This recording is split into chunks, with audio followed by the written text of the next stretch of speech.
Remember to subscribe to our YouTube channel at NDN Nigeria. Click on the subscribe button and be the first to get notifications. Acting Managing Director of the Niger Delta Development Commission (NDDC) says the rejection and public criticism of his agency's request for Virement in its 2019 budget by the National Assembly is a breach of an agreement reached by both parties. Speaking to Inside the Niger Delta recently in Port Harcourt, Professor Ponde described the lawmakers' action as counterproductive to the quest for rapid development of the Niger Delta region. Correspondent Chika Bodozie has more. The NDDC recently transmitted a letter to the National Assembly seeking Virement in its 2019 budget, which expires by the end of May 2020, to make up for several unexecuted projects. The request was a transfer of funds from surplus subheads to deficit subheads to enable the Commission execute critical infrastructural projects in the 2019 financial year. Barely 24 hours after it was communicated to this effect, the National Assembly had declared publicly in a recent statement that it was an attempt to shield investigations into the probe of how the sum of 40 billion naira was allegedly misappropriated by the NDDC. The lawmakers also stated that they would not grant the request, which could only be made by the President. In his reaction, Acting Managing Director of the NDDC, Professor Kemebradi Kumo Ponde, expressed shock at the National Assembly's reaction for a request which he said was mutually agreed upon to retain funds for the execution of key projects in the 2019 financial year. The Executive Director of Projects, Dr. Cairo Ojoigbo, had a meeting with the committee chairman and some other members of the National Assembly, in which they requested us to write for virements of funds. What we requested in the letter to the National Assembly was, can the projects that will no longer be able to do because of the duration of time, can the funds for these ones be moved to shore up those ones that are obligations? And we were in our hurry to do that, I think we wrote to them directly instead of routing through the minister and through the presidency, which is the appropriate thing. But we thought we had an understanding with the National Assembly. And surprisingly, the next day we saw in the papers, we were asking for virement of funds to cover for fraud.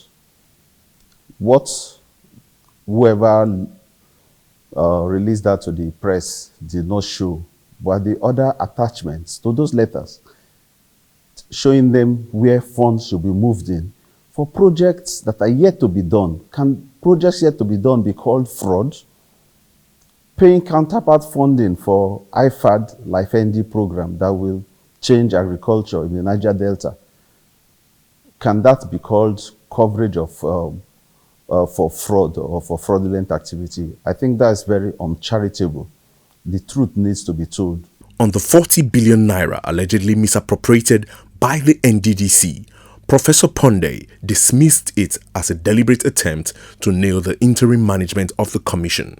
With the expiration of the 2019 budget that was approved rather belatedly by the National Assembly only a few weeks ago in March 2020, the NDDC boss lamented that some key projects conceived for the development of the Niger Delta would have died naturally. The implication is that, first of all, the 2019 budget is of no consequence. Just take it that it was just wastage of time and efforts and resources to have the 2019 budget passed, because not a single thing in that budget is being implemented. So in first week of June, we've been asked to come and defend the 2020 budget. But what we're saying is that, like, if these virements had been done, we could have sought for means to at least meet certain obligations like this. And I think they should make that document also public, instead of just commenting about the letter itself, instead of the spirit behind the letter. The ongoing fray between the NDDC and the National Assembly is generally viewed as counterproductive to the development of the Niger Delta region. Most Niger Deltans blame it on an abuse of oversight functions by the lawmakers, some of whom they accuse of being directly responsible for the incapacitation of the NDDC over the years and have become jittery over the ongoing forensic audit of the Commission. We are the people of the region. We are the ones who have been demanding for a forensic audit of the NDDC.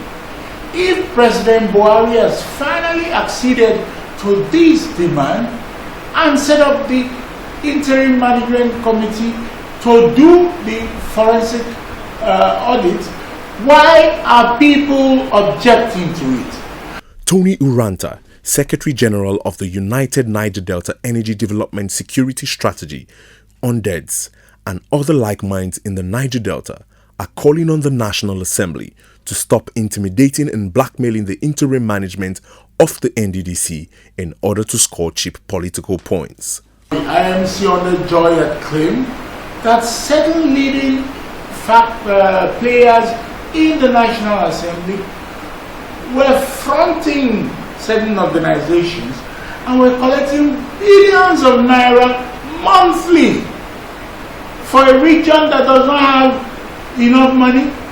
From that moment, the National Assembly came up with arms against the IMC. Unfortunately, the end result is that the region, the Niger Delta, is the one that is suffering. In exercising its oversight functions, the National Assembly has taken several measures to cripple the NDDC and stifle development in the Niger Delta. For instance, it has directed the Commission to stop payments of historic debts linked to emergency road contracts awarded by previous administrations. The directive is in spite of the fact that most of the beleaguered contractors were not financially mobilized to execute such contracts and as such have been rendered bankrupt. It is the considered opinion of most Niger Deltans that members of the National Assembly live above board in oversighting activities of the NDDC. They also want the lawmakers to support the ongoing forensic audit of the Commission that is aimed at reforming its processes in order to effectively carry out its mandate as an intervention agency in the Niger Delta. Inside the Niger Delta,